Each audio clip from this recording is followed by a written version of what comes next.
sekolah, mungkin kita pernah diajarin tentang tata surya. Tapi yang nggak pernah diajarin di sekolah adalah seberapa besar sebenarnya alam semesta itu sendiri. Coba lihat bulan, digambarinnya deket, padahal dia tuh aslinya sejauh ini.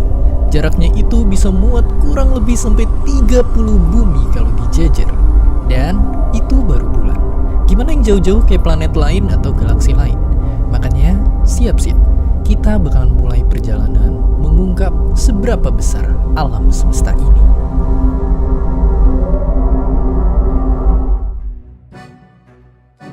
Ayo kita mulai dari diri kita sendiri, manusia.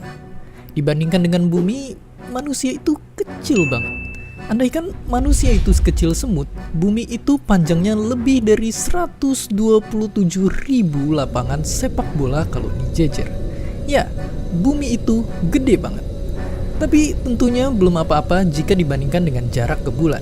Kita akan butuh 3,8 juta lapangan sepak bola. Dan kalau kita naik mobil ke sana dengan kecepatan lewat jalan tol, kita baru bakal nyampe hampir setengah tahun kemudian. Lalu bagaimana dengan Mars?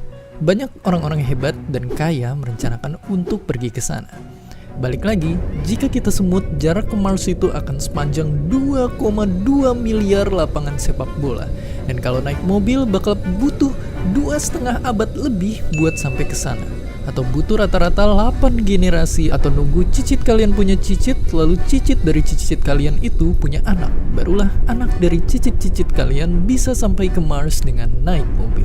Itu baru Mars. Apa jadinya kalau kita pengen ke ujung tata surya sampai Neptunus? Kalau naik mobil, tebak kita akan butuh waktu berapa? Kita akan butuh waktu 5.000 tahun lebih, atau tak terhitung berapa generasi yang pasti itu kayak kita nyetir dari zaman piramid baru dibikin dan nyampenya baru hari ini. Apakah otak kalian udah pusing? Itu baru tata surya kita. Kencangkan sabuk kalian karena ini baru awalnya saja.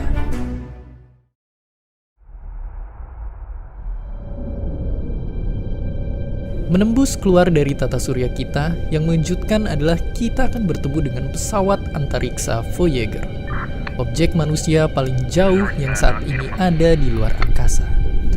Voyager baru bisa dicapai 23.000 tahun dengan mobil, dan Voyager melaju begitu cepat, yaitu 61.500 km per jam, atau kecepatannya Voyager itu 192 kali lebih cepat dari mobil Ferrari. Dari sudut pandang Voyager, matahari udah terlihat cuma kayak setitik bintang di angkasa.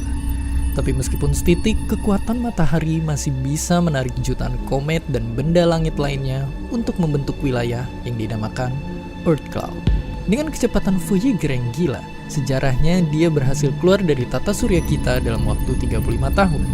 Tapi untuk Voyager bisa keluar dari Earth Cloud ini, dia butuh waktu sekitar 30.000 tahun.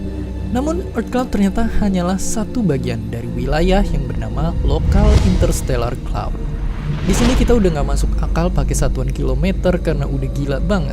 Kita akan pakai pengukuran jarak yang nama kerennya adalah tahun cahaya. Buat bisa bayangin tahun cahaya itu kayak gimana, sekarang bayangin kayak gini. Kita sering banget banding-bandingin mobil tercepat di dunia. Mungkin nggak ada habisnya. Tapi pernah nggak kalian bayangin apa yang sebenarnya paling cepat di dunia ini? Kalau kalian kenal Albert Einstein, dia yang nemuin bahwa di dunia ini objek yang paling cepat itu sama sekali bukan mobil Ferrari, tapi sesuatu hal yang dekat dengan kita, cahaya.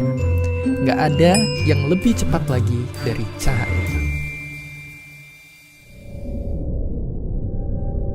Tapi meskipun dengan kecepatan sekitar 1 miliar kilometer per jam aja, cahaya masih butuh waktu 4 tahun lebih buat nyampe di bintang paling terdekat kita, Alpha Centauri.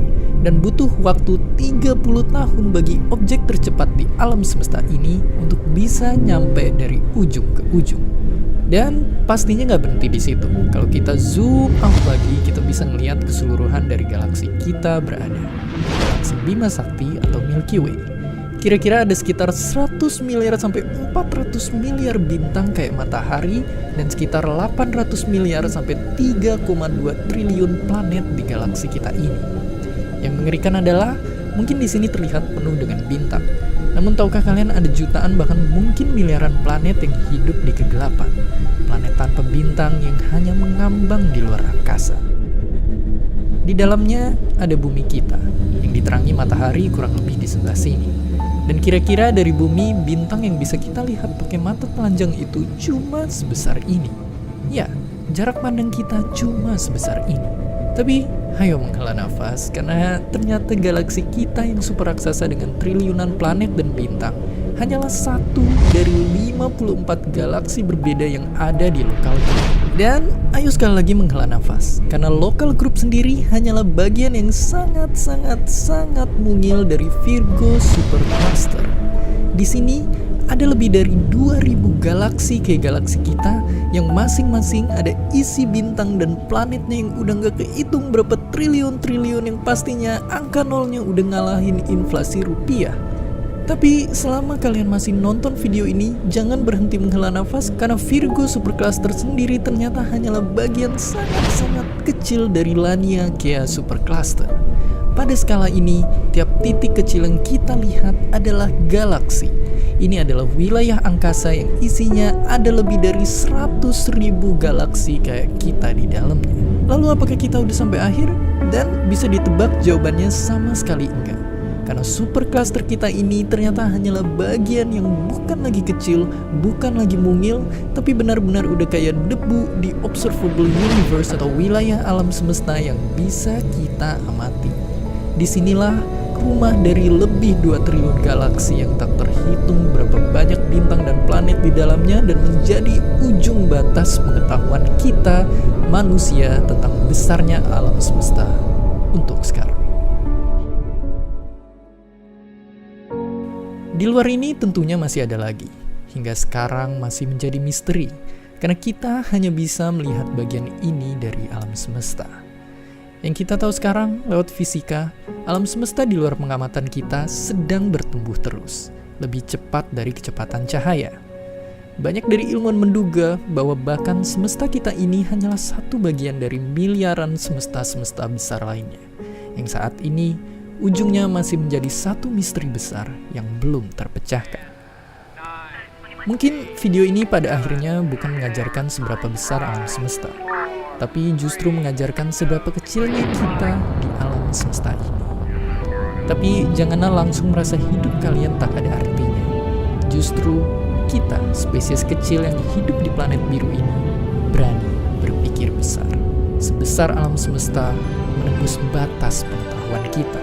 Pada akhirnya, inilah kita, sebuah titik kecil biru di begitu luasnya alam semesta, seperti yang disampaikan oleh Carl Sagan dengan indahnya.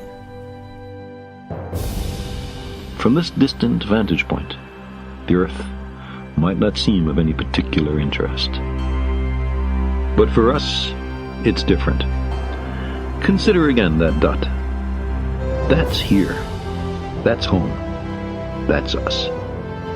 On it, everyone you love, everyone you know, everyone you ever heard of, every human being who ever was, lived out their lives. The aggregate of our joy and suffering, thousands of confident religions, ideologies, and economic doctrines, every hunter and forager, every hero and coward, every creator and destroyer of civilization, every king and peasant, every young couple in love, every mother and father, hopeful child, inventor and explorer, every teacher of morals, every corrupt politician, every superstar, every supreme leader, every saint and sinner in the history of our species lived there, on a mote of dust, suspended in a sunbeam. The Earth is a very small stage in a vast cosmic arena.